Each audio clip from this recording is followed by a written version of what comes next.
Hello, this is Horror Chatter, and today there is CNN's Jake Topper delivered a blockbuster report about a secret phone call he had with Trump. So let's listen to it, and we'll come back and we'll talk about it. Sir, can you just stick with me real quick? We've got my colleague and anchor Jake Tapper on the line. He just spoke with President Trump. Jake, what can you tell us? Hey there. So I just got off the phone with President Trump. It was a 9-minute phone interview, and we talked just about the war in Iran. I'm going to share some of it with you right now. The president said, quote, "We're knocking the crap out of them. I think it's going very well. It's very powerful. They've got the greatest military in the world, and we're using it." I asked the president how long he thought this military operation or war might last. He said, quote, "I don't want to see it go on too long. I always thought it would be 4 weeks, and we're a little ahead of schedule." I asked the president if the U.S. was doing more than these military strikes to help the Iranian people regain control of Iran against the regime, to seize the country from the Iranian regime. And he said, yes, the president said, yes, we are indeed. But right now we want everyone staying inside. It's not safe out there. And then the president said, it's about to get even less safe. He said, quote, "We haven't even started hitting them hard. The big wave hasn't even happened. The big one is coming soon." We asked him about a bunch of other stuff, too, that I'm writing up, and we'll share later on The Lead at 5 p.m. Jake, in your many conversations with him, did you get a sense of mood, tone?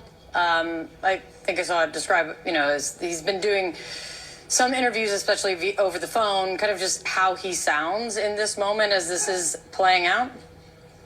He sounded very pleased with how the operation's going. He sounded very resolute in terms of the Iranian threat to the region and the world, very confident about how this was, even though they did try to negotiate with the Iranians, how this ultimately was the right decision and the right approach, given all of the unrest, all of the terrorism, all of the menace that the Iranian regime had been offering ever since the revolution of 1979.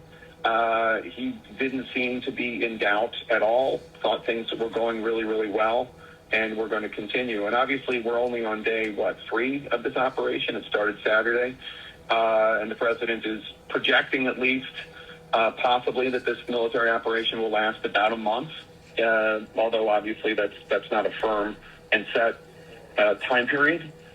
So there's a lot more to come. See, that's how a dictator talks. Okay, that is how a dictator talks. He also states, and this is what really throws out to me, is everyone needs to stay in. It is not safe out there. Who are you speaking to? You speak to the United States, including Iran, or are you speaking to the world?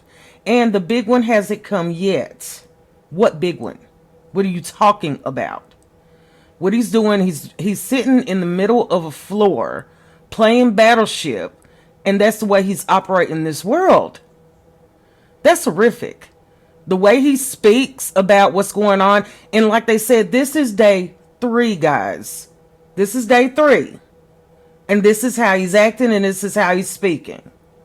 Okay? And the reason why he's taking all of his interviews on the phone is he doesn't have the balls to do it face to face.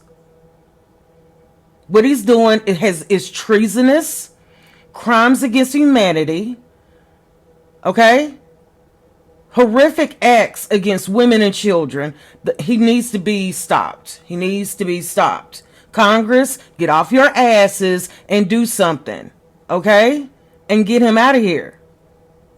For real. This is horrible. And this is our United States president. So until the next time, this is Horror Chatter, and I thank you so much for listening.